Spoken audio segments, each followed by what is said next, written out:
This is the Fifth Estate winning headlines, your media police post. Brought to you by the Fort Hall School of Government, coming to you from Nairobi, Kenya. In this segment, we summarize some of the headlines that you might have missed this morning. But we also take a look at the political pieces that we call cartoons in this country. Today is the 17th of January 2020, and I am 2J. I am 2M. And I am GK, and in case you missed the headlines today, here they are. Daily Nation, young girls lured to sell their eggs. In the Star, Gideon to take Murkomen's post in Senate. And in the Standard, 2022, how Mount Kenya is making Raila president. Shall we begin with the Daily Nation? Yeah. Young girls lured to sell their eggs. So I think this is a bit of a misleading story, but the context here is that there's a clinic that posted on their social media pages, Facebook and Instagram, offering to give 50,000 to 70,000 shillings per egg for women who are able to give them in order for IVF proceedings to take place. Yes. So fertility. Yeah, fertility, exactly. So I think part of the article is talking about how doctors are saying that women don't know the risks involved with giving up an egg or the procedures that happen when you have to take hormones and the consequences that could happen thereafter. I think it's a bit of a misleading headline. Yes, they are being lured in the sense that money is being offered to them. Yes, but it's consent, like you're consenting. It's consent, exactly. Yeah. They're not being snatched away from them. Interesting. And 2M, any thoughts? No thoughts. Shall we park it? All right, we can park it. No one has anything to say. I know, I'm not on that one. But we do have a 3-part criteria that we use to break down the headlines. We ask ourselves, is it topical or speculative? Is it repetitive or groundbreaking? And is it thoughtful or just plain lazy? I think it's a human interest piece for sure. And you know what? It's like a breath of fresh air considering how political or like similar the headlines have been for the past week. 1 week. Yeah. Well, let's go to juicier things. Absolutely. Okay, so Gideon, Senator Gideon Moi. Gideon Moi to take Murkomen's post in the Senate. And now there is a plan that has been hatched, according to Gojiri Wabogo, MP, I think, for Nyeri Town. And they say there's a plan, says there's a plan to oust Murkomen from the post of majority leader of the Senate. And I want to read some of the things that he said over here before I go into the analysis. He says the leadership of the House, the majority leaders, whips, etc. in both National Assembly, Senate, no, that is not the part. He says, the President's men in Parliament will ensure that party positions work towards promoting and protecting the President's agenda. We shall not allow those men to promote and defend the President's position, to attack and undermine it, as it happened in 2019. Interesting. And I think it's because Murkomen has been quite vocal on DP's stance. And not really the big four and the things that are of interest to the Jubilee Party. Absolutely. Now, whether this is an onslaught of RUTO continuing as they continue to take away the Deputy President's men.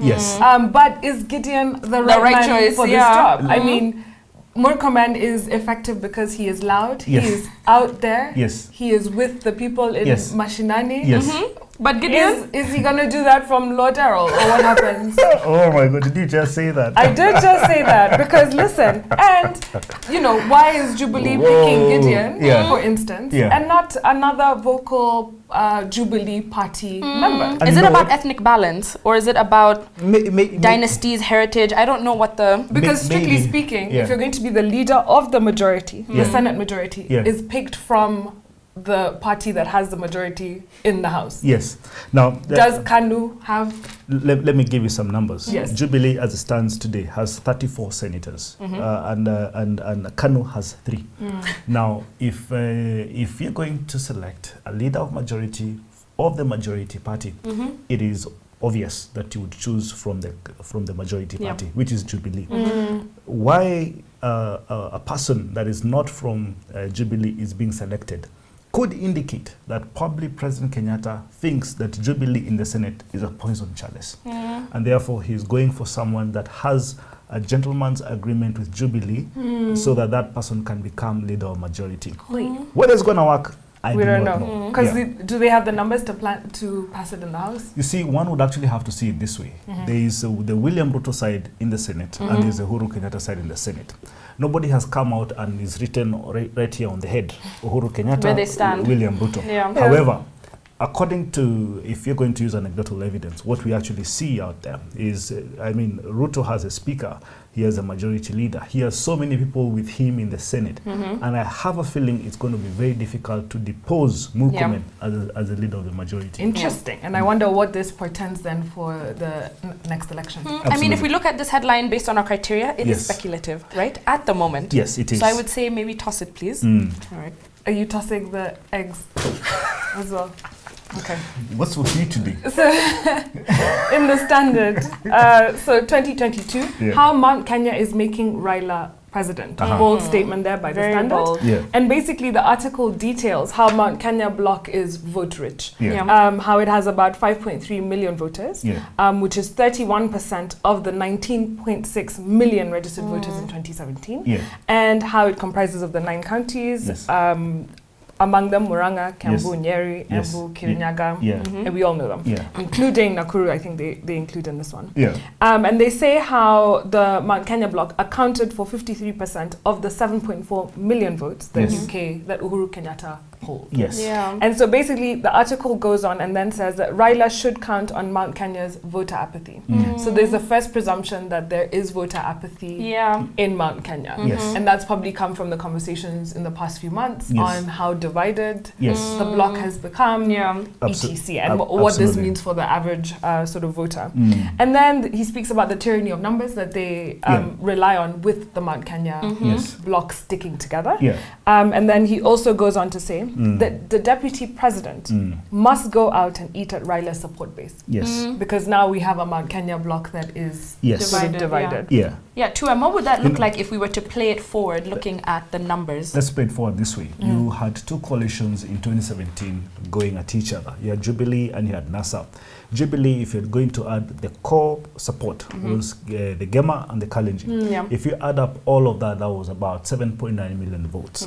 If you're going to NASA, you had the Luo, you had the Luya, and you had the Kamba. It all tallied up to 6.9 million votes. So let's play it forward and say Gema will make Raila president. What they're not telling you is this. If Gema was 5.3, as you say, half of that would probably make about 2.6 million votes. With the assumption that Gema is a house divided. And we can just divide it right down the middle. Yes, let's divide it 50%. And let's add that to 6.9 million votes, assuming the Luya, the Luo, and the Kamba will vote as they did in 2017. What you actually have is this 6.9 plus 2.6. That is 9.5 million votes, over and above what, and you don't need a 50% plus 1 in a referendum. And even if you did, the 9.5 will definitely supersede any arrangement William RUTO would come with. And that's assuming everything remains constant. But what is the point here? The point here is this, that Uhuru Kenyatta, who will make Raila Odinga, Uhuru Kenyatta will be the kingmaker. He will make Raila Odinga the president. It means that Uhuru Kenyatta does not need Gema in BBI, and he does not need Gema if he was going to become prime minister. Well, I guess we'll wait and see what happens. These are just assumptions that we're making as well. At the moment. Absolutely. However, I do like the headline. I think it's trying to stir up some feelings. I also like the black and white images that the Standard has taken on. Very stoic. I think it's a fantastic headline. Shall we give it our winning headline? Most definitely. There you go. The Standard gives us our winning headline. Onto the political pieces that we call cartoons in this country, where we also have a 3-part criteria that we use. We ask ourselves, is it humorous or dry? Is it satirical or pessimistic? And is it effective or just plain lazy? And here you have Victor Ndula. And here is a drawing of policemen in their new uniform.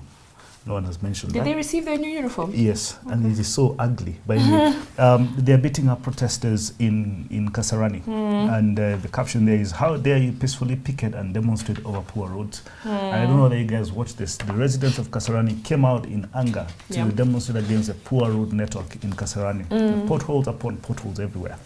And they were saying that they don't need the BBI, all they just need is good infrastructure. And I think the next step of that story was that there was a young man, a 12-year-old boy, 17-year-old boy who was killed and shot Yes. Yeah, because of the Because- peaceful demonstrations that were going on. Yes, but I think government has responded. I think they released about 300 million shillings to repair the roads in Kasarani, meaning that picketing and demonstrating against government inaction is Works. actually good.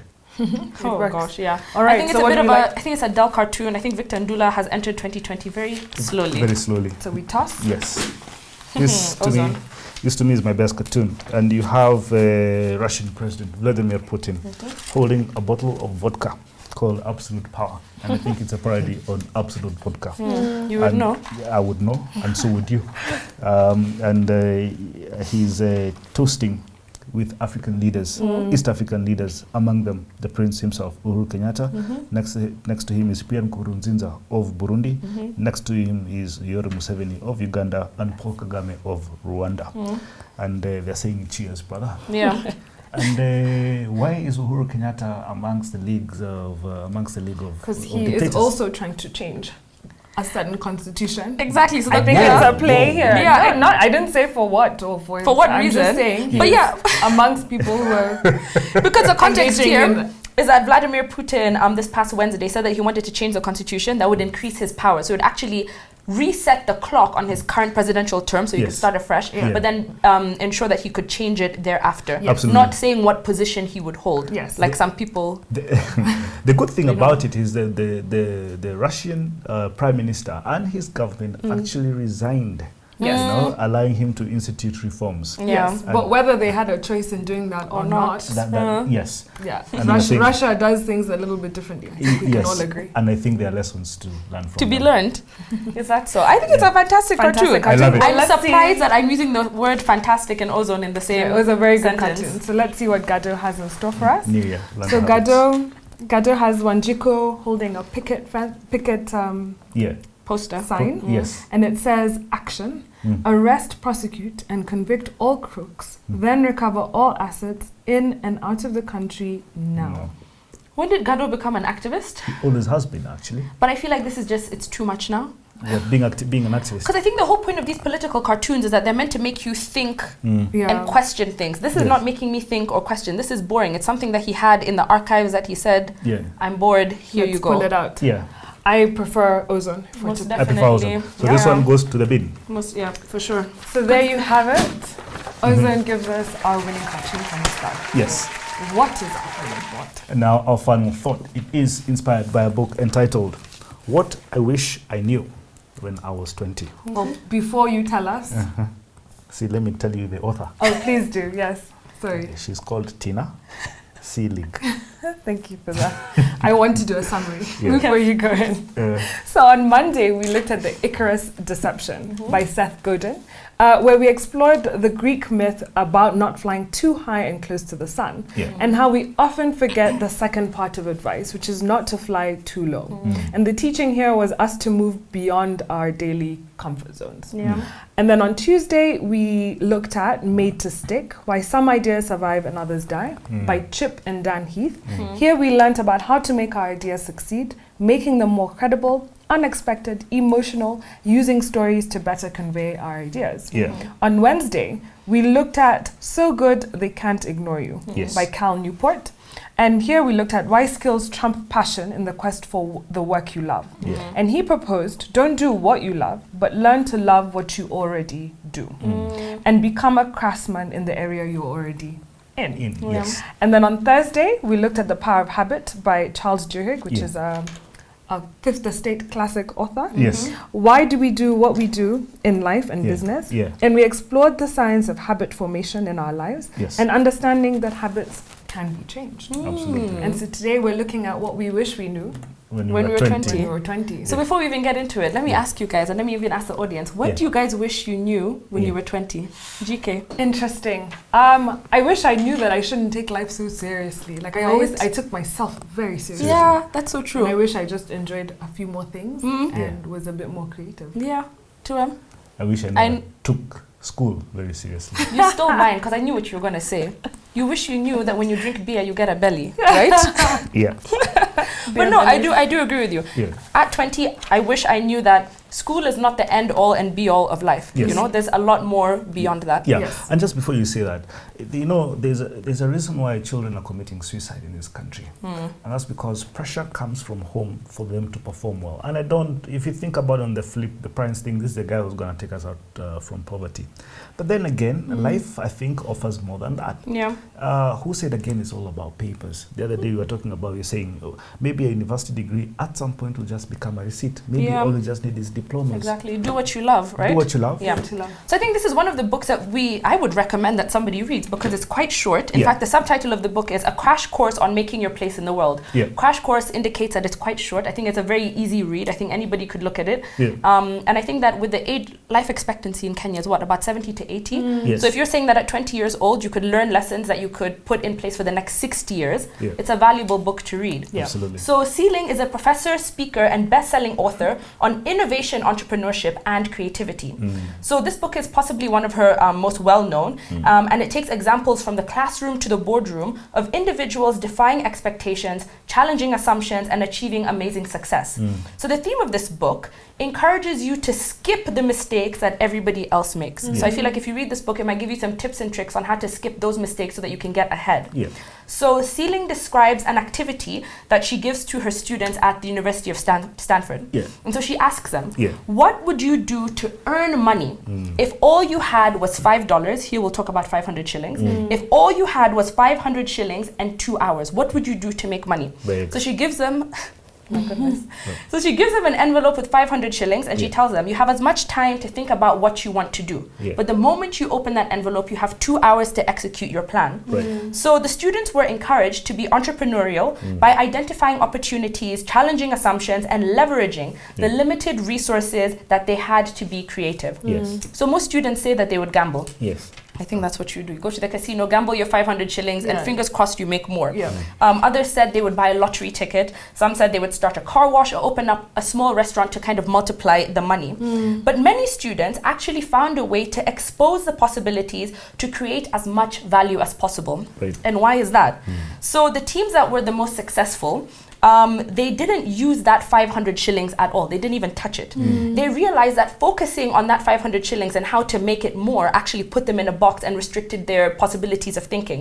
What those students did is they reframed the question more broadly to ask, what can we do to make money if we start with absolutely nothing? And I think that's something that so many people can actually relate to. Not everybody has that 500 shillings to start with. Yes. And so together, those successful teams identified problems that they might have seen but didn't know how to solve. So in fact, the winning team, the most successful team in those 2 hours came back with over 60,000 shillings. Wow. Whoa. So, I mean, you can make something out of nothing. Absolutely. So Sealing states that this challenge is successful at teaching students to have an entrepreneurial mindset. Right. And so she identifies 3 lessons that she saw from this. Yeah. 1, opportunities are abundant. So never complain that you cannot find an opportunity. At any time or place, you can look around and find something or find a problem to solve. Yes. Oh, yes. She says, second, that regardless of the size of the problem, there are usually creative ways and resources at your disposal to solve them. And so she says that an entrepreneur is defined as somebody who is always on the lookout for problems that can be turned into opportunities and find creative ways to leverage the limited resources at their disposal. And third, she says that we so often frame problems so tightly. Yeah. We box ourselves in instantly. So we forget that 500 shillings. What can you do beyond that 500 shillings? Absolutely. And so this book essentially just tries to reveal practical tools that you can take away from the classroom and into real life to make your life better and succeed. I love it. Fantastic. 500 bob, 60,000 bob. Imagine, say in 2 hours. 120 times. Yeah. Jesus. Now, my biggest takeaway from this book, guys, was chapter 4. When he says this is the secret of the Silicon Valley. And you know what that secret is? It is failure. But before I get to the failure part, how he packages failure. She packages failure. It's all to do with culture. And so she gives an example of the Wall Street Journal. And she says that in Europe and partly in Spain, they use very humiliating tactics to go to, debt collectors use humiliating tactics to go to people that owe people money. Now what they do is they dress in very bizarre costumes and they look like clowns. And when they go there, they cause all manner of razzmatazz, and they knock on people's doors and say, oh, where is my 20 euros? Where is my 30 euros? And the idea is to actually shame those people that have not been paying their debts. Wow. Now, I mean, it happens here. That's auctioneers. They're very ragtag, and they come with all manner of, useless people to get your debt. But second, she says that it's because it's also about culture. If you look at the Silicon Valley, it says that failure is acknowledged as a natural part of the process in innovation, of innovation. And that's because if you're going to have an application done in the Silicon Valley, you probably done it over and over again, probably over 6 years or over 10 years. But that one single break that you make is what makes you a lot of money. Now, she says this, that when you see people who have not had failure, you wonder what they have really learned from the experiences. And that is very true, that for you to get successful, you need to have failed so many times. But then I also want to read for you guys a quote that touched my heart. Oh, wow. And allow me to read it. It says that knowing that you can question the rules is terrifically empowering. It is a reminder that the traditional path is only one option available to you. Yeah, that's so true. And I feel like if you know that at 20 years old, that you can defy the rules, it is empowering. It is very empowering. I wish I knew that when I was 20 or below. Okay, now you know. You're young enough. So in chapter 7, she has a chapter called Turning Lemonade into Helicopters, which is slightly absurd, right? But basically, the chapter is talking about making your own destiny by focusing your goals by working incredibly hard. And she says that if you throw everything you have, physically, intellectually, emotionally, at the problems confronting you, that hard work and dedication will pay off. Will pay off eventually. And you're tempting luck your way. So she goes on into investigate this University of Hertfordshire professor called Richard Wiseman, who studies luck. And he has found that lucky people share traits that tend to make them luckier than others. So in 2020, let's see how we can get luckier. So she suggests, 1, lucky people take advantage of chance occurrences that come their way. So instead of going through life on cruise control, they pay attention to what's really happening around them, right? And therefore they extract greater value from each situation, just by paying attention to things that could be opportunities for you, right? Number 2, lucky people are also open to novel opportunities and are willing to try things outside of their usual experiences. So for instance, you're more likely, a lucky person is more likely to pick a book that's not in their usual subject area, or a book that's unfamiliar to them, right? It's something new. They're also more likely to travel to less usual destinations, less familiar destinations, and they're more likely to interact with people who are different than themselves. So try and do one of those things, right? And then the third thing is that lucky people tend to be extroverted. So they look people in the eye and they smile more, but not in a creepy way, right? And this leads to more positive encounters and therefore opening more doors to opportunities. And then the fourth thing is that lucky people tend to be optimistic and to expect good things to happen to them. And this becomes a self-fulfilling prophecy. So you go around expecting good things and good things sort of come to you. And so they find ways to extract positive outcomes, even in the worst of situations. So in short, being observant, being open-minded, and being friendly and optimistic invites luck your way. So you guys try and invite luck your way, right? I'm feeling lucky already. Exactly. Put yourself out there. So on a day where we had a winning headline from The Standard and a winning cartoon from Ozone at the Star, I want to leave you with this. There are boundless possibilities when you extract yourself from your comfort zone. Being willing to fail, having a healthy disregard for the impossible, and seizing every opportunity to be fabulous. And these actions inject chaos and they might destabilize you for a while, but they could take you to places you've never imagined. Wow, happy 2020. That is beautiful. So please, invite luck by subscribing to our YouTube channel here on the Fifth Estate, but also find us on TV. Do you have something to say too? Huh? Yes. Okay, hold on. Then we'll tell you where you find us on TV. Where Imo showed up. Oh my goodness. Tom Cohen of Sarah Werebo is in today's Star. That's what you interrupted her for? Imagine. And 2M is extremely excited about this. But you can find us on Pang Free to Air, Star Times, and GoTV. Have a lovely weekend.